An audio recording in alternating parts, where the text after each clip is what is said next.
इतिहास के 5 सबसे बड़े fraud. 5 biggest conman in the world. Number 5, Victor Lustig. दोस्तों, मिस्टर लस्टिग ऐसे आदमी हैं जो यूरोप और अमेरिका में जा जाकर कुछ ही सालों में एक बहुत ही बड़े अमीर आदमी बन गए। इस आदमी ने साल 1925 में एक आदमी को, जो कि एक बेवकूफ़ मगर बहुत ही अमीर बिजनेसमैन था, इसने बिजनेसमैन को यह कहकर धोखा दिया था कि पेरिस के ईफिल टावर को सरकार से संभाला नहीं जा रहा है, क्योंकि इसकी देखभाल और मरम्मत पर बहुत ज़्यादा खर्चा आता है। ये बात काफ़ी हद तक सच्ची भी थी, क्योंकि उन दिनों ईफिल टावर का हालत बहुत ही बुरा था। इसने ये टावर 70,000 फ्रैंक्स में बेच दिया और खुद ऑस्ट्रेलिया भाग गया। इसके बाद इसने एक रोमन बॉक्स स्कैम शुरू किया, जिसके थ्रू इन्होंने बहुत सारे पैसे कमाए।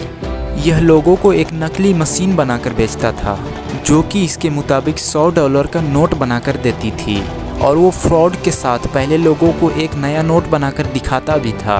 उन्होंने यह बॉक्स पूरे यूरोप में बेचा और बहुत सारे पैसा और बदनामी कमाया। यह आदमी इस मशीन को हज़ारों डॉलर में बेचता था, और इस तरह वह लोगों में काफ़ी ज़्यादा मशहूर हो गया। इसने अमेरिका के एक बहुत बड़े गैंगस्टर को भी बहुत ही कामयाबी से बेवकूफ़ बनाया।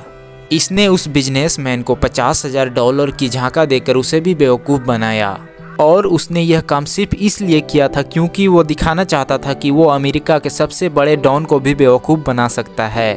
इसके अलावा इन्होंने जाली नोट्स छापने के लिए प्लेट्स भी बेचने का काम शुरू किया, जो कि एक काला धंधा था। साल 1939 में उन्हें पकड़ा गया और उन्हें 20 साल की सज़ा हुई। उसके बाद उनकी मौत जेल पर ही हो गई। नंबर 4, जेने दी वेलोइस सेंट रेमी। दोस्तों, फ्रांस से संबंध रखने वाली ये महिला किसी भी तौर पर किसी से कम नहीं थी। सबसे पहले तो यह एक बादशाह की कजन थी, जिसके चलते उसके शौक भी शाही थे, मगर लालच इनके अंदर बढ़ गई। अपने लालच को पूरा करने के लिए इस औरत ने और इसके पति ने एक प्लान बनाया। उन्होंने किसी तरह एक बहुत ही कीमती डायमंड नेकलेस का इंतजाम किया, और इस लेडीज़ ने खत के जरिए लोगों को ये बताना शुरू कर दिया कि ये फ्रांस की एक महिला है जो कि ज्वेलरीज बेचती है। उस महिला ने लोगों को यह बात बताया कि वो अपने बॉयफ्रेंड के साथ है और लोगों से छुपकर वो इस नेकलेस को बेचना चाहती है। और ये खबर पूरे महल के अलावा आग की तरह पूरे फ्रांस में फैल गई और राजा को भी पता चल गया। मगर इस चालाक औरत ने और उनके पति ने मिलकर बादशाह और उनकी पत्नी पर ही झूठे इल्जाम लगा दिए, और यही वो एक वजह थी जिसके चलते फ्रांसीसी क्रांति यानी फ्रेंच रिवॉल्यूशन हुई थी। Number 3, William Chelner. दोस्तों, इन्होंने आज से 300 साल पहले नकली नोटों को बनाने का धंधा शुरू किया था, इसलिए हम ये भी कह सकते हैं कि वो अपने दौर से काफ़ी आगे की सोच रखने वाले इंसान थे। इस दौर में करेंसी का सिस्टम काफ़ी कम था, और जरा सी बैंकों की खबर सुनकर लोग परेशान हो जाया करते थे और बैंकों के खिलाफ प्रदर्शन शुरू कर दिया करते थे। इसलिए सरकार इन जैसे लोगों से बहुत डरती थी और इनको बहुत ही सख्त सज़ा देती थी। इसने सबसे पहले नकली सिक्के बनाकर बेचना शुरू किया और इसमें काफ़ी कामयाबी भी पाई। और जब इसका ये काम नाकाम होने लगा तो ये फुटबॉल और क्रिकेट के नकली टिकट्स भी बनाकर बेचने शुरू कर दिए। और इस धंधे के जरिए उन्होंने 1 लाख बरतानवी करेंसी से भी ज़्यादा की रकम जमा किए। इसके बाद इन्होंने बैंक ऑफ इंग्लैंड की नोट छापने वाली कागज़ को चोरी करके खुद से ही नोट छापने का काम शुरू कर दिया, और वह अपने इस काम के चलते 4 साल बाद ही 1697 में पकड़ा गया।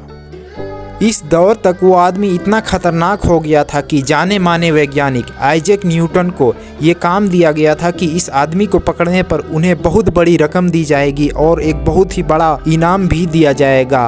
और इस महान वैज्ञानिक ने अपनी काबिलियत के दम पर इस मुजरिम को पकड़ा और इसे सजा भी दिलवाई। Number 2, Barney Madoff.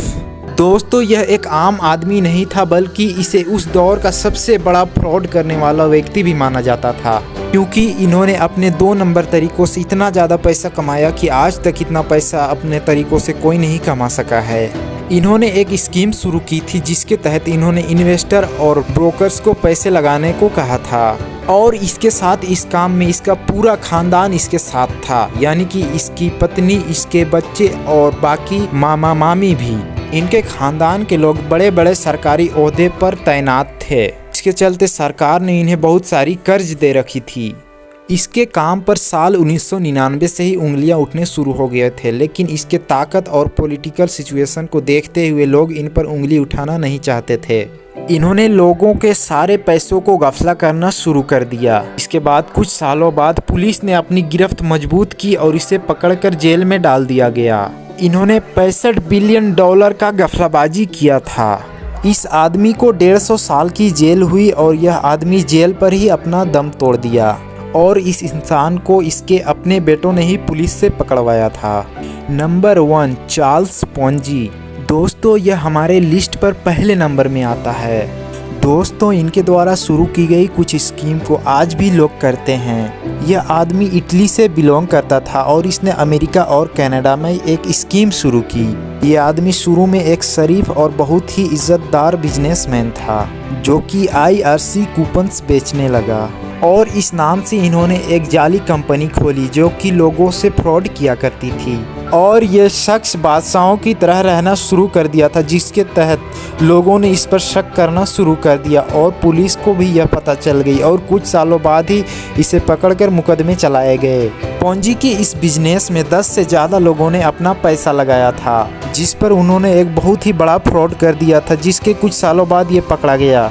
तो दोस्तों आज की हमारी ये वीडियो आपको कैसी लगी हमें कमेंट करके ज़रूर बताएं और अगर अभी तक आपने हमारे इस चैनल को सब्सक्राइब नहीं किया तो सब्सक्राइब जरूर कर दे, साथ ही बेल आइकन भी प्रेस कर ले ताकि हमारी वीडियो सबसे पहले देख पाएं।